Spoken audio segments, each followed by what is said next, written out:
السلام عليكم ورحمة الله وبركاته. ازيكم يا احلى متابعين في الدنيا دي كلها؟ هنعمل مع بعض النهاردة الخيار المخلل السريع. عملت معاكم الخيار قبل كده، بس النهاردة هنعمل الخيار سريع وهنأكله بسرعة. الخيار اليومين دولت موجود في السوق ومتوفر، وزي ما انتوا شايفين خيار البلدي الجميل. زي ما انتوا شايفين كده الخيار جميل جدا. نعمل الخيار المخلل بطريقة جميلة ويبقى معانا مقرمش لاخر واحدة في العلبة. وكمان عايزة اقول لكم هنحط فيه مكون سحري هيخليه لاخر واحدة مقرمش وجميل. احنا بنجيب الخيار وبنشيل منه القمع اللي هو التخين ده، مش الناحية دي بنشيل حتة كبيرة شوية عشان بتبقى الناحية دي بتبقى فيها مرارة شوية. اما الناحية دي ممكن تسيبيها وممكن تشيلي الطرف بس كده بالطريقة دي، وكده بيبقى الخيار معانا جاهز. وبنسيبه لما بينشف من الغسل، وبعد كده بنبتدي نشتغل بيه. هنجيب العلبة ونبتدي نحط فيها الخيار، نرصه فيها. هنبتدي نحط الخيار في العلبة وبنحطه كده جنب بعض، بنزنقه كده جنب بعضيه.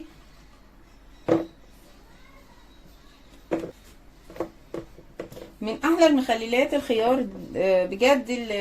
عندي الاولاد بيحبوه جدا وانا بحبه جدا، بيبقوا عايزين من قبل ما يخلص ان انا اجهز مخلل خيار تاني من قبل ما يخلص، انه بجد بيبقى طعمه جميل جدا. بص احجام الخيار جميل ازاي، وليه استخدامات كتير. الخيار ممكن نعمل بيه سلطة، ممكن نعمل بيه مخلل، ممكن كمان تستخدميه حلو كويس جدا للقولون. بس تبقي اللي عايز ياكله للقولون يشيل القشرة بتاعته. انا اكتفيت كده بالشوية اللي في العلبة دول. عايزين نعمل البطرمان ده كمان، هنحطه كده بالطول.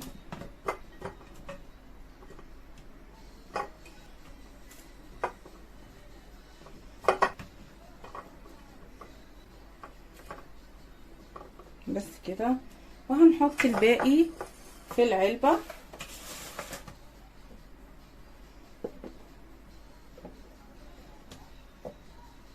كده خلص معانا الخيار. معانا كام فلفلايه هنحطها. الفلفل دوت انا واخداه غلوه مش ني، عشان سواه يبقى مناسب مع الخيار. بس كفايه كده، كفايه الكميه دي. هنبتدي نعمل المحلول الملحي. اول حاجه هنبتدي نحطها هي الملح. بنحط الملح حسب كميه الميه، يعني ممكن تخلي الملح اما تحطيه تدوقي الميه تلاقيها الملح مظبوط. وممكن حاجه تانية ان انت تعملي اختبار البيضه، لما البيضه تطلع على الوش يبقى برضو الملح ده مظبوط. وتالت حاجه ممكن تحطي لكل مج ميه معلقه من الملح. وكده نبقى عرفنا كذا طريقه نظبط بيها الملح. انا حطيت دولت لترين من الميه، حطيت لهم 8 معالق من الملح. يعني اللتر الميه بيبقى 4 مجات من الميه، حطيت لهم 8 معالق من الملح. الملح كده بقى مظبوط. تاني حاجه هنبتدي نحطها للميه.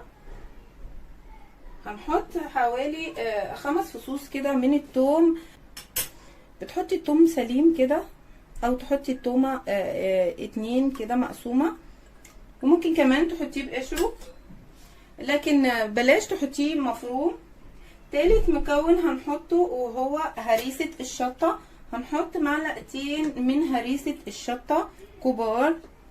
هنحط كمان ليمونة كبيرة.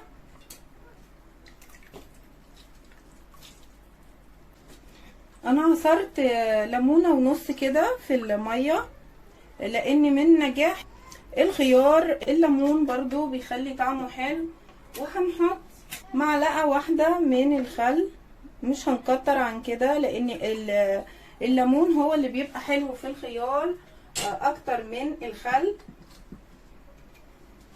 ودلوقتي هنحط المكون السحري اللي بيخليه مقرمش لاخر واحدة، وهو السكر. هنحط معلقتين من السكر.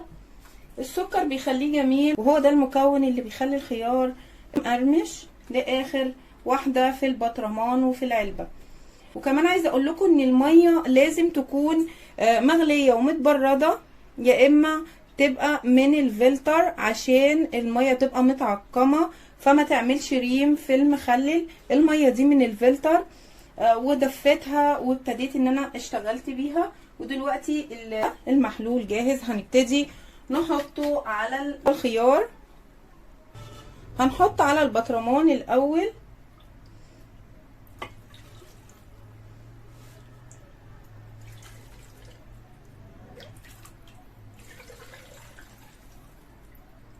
كده. البطرمان بقى جاهز، هنقفله بس كده. وهنجيب العلبة عشان نحط لها برضو المحلول بتاعها.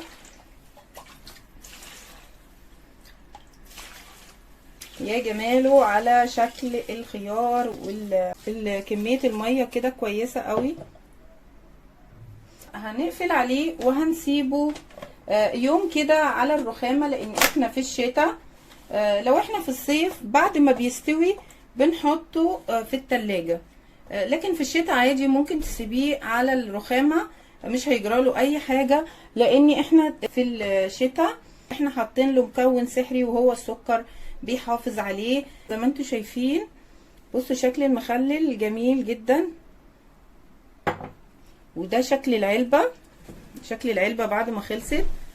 هنسيبه يوم على الرخامة وهوريه لكم بعد ما يستوي. وادي البطرمان التاني زي ما انتوا شايفين شكله جميل. ايه رأيكم؟ هنسيبه يوم على الرخامة كده، وبعدين بعد ما يستوي ان شاء الله هوريه لكم. هوريكم شكله بقى عامل ازاي، لان احنا عاملينه بمية مش باردة فاستوى معانا. سبته يوم وبعدين قلبته. عايزين نشوف شكل الخيار. بصوا شكل الخيار بقى جميل ازاي. شكل الخيار كله بقى مستوي ولونه اصفر وجميل بجد. الخيارة كده تفتح النفس. كل الخيار استوى وبقى جميل، بس هو انتي بتسيبيه يوم وبعدين بتقلبيه. كل الخيار مستوي. بصوا الخيار جميل جدا، مستوي وجميل. ونشوف كمان البطرمان. ادي شكل البطرمان. الخيار استوى. ادي شكل الخيار مستوي وجميل جدا. لو عايزه تعمليه بميه بارده بيقعد معاكي يومين، وتالت يوم بتاكلي منه. لكن الطريقه دي بميه دافيه بتنجزي في يوم. نطلع من الخيار.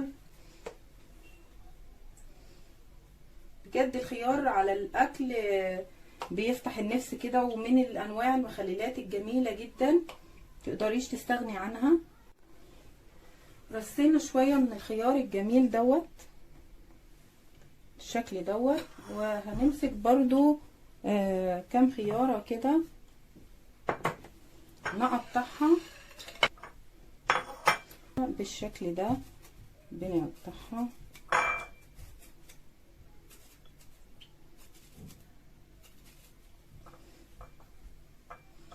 في ناس بتحب الخيار تقطعه كده وتحط له شويه شطه، ويبقى من المخللات الجميله اللي بتفتح النفس.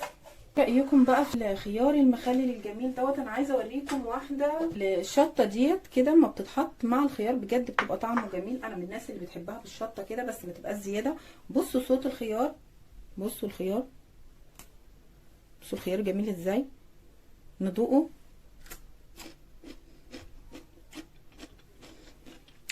بجد يجنن، طعمه جميل جدا، جميل. بصوا جميل جدا. اعملوا بالطريقه دي، يبقى سريع، بيقعد معاكم يومين بالظبط بتاكلوا منه. ما تنسونيش في اللايك والشير وسبسكرايب للقناة، وتفعلوا زر الجرس عشان يوصلكوا كل جديد من مطبخ ومنوعات نهى. باي باي يا احلى متابعين في الدنيا دي كلها، باي باي.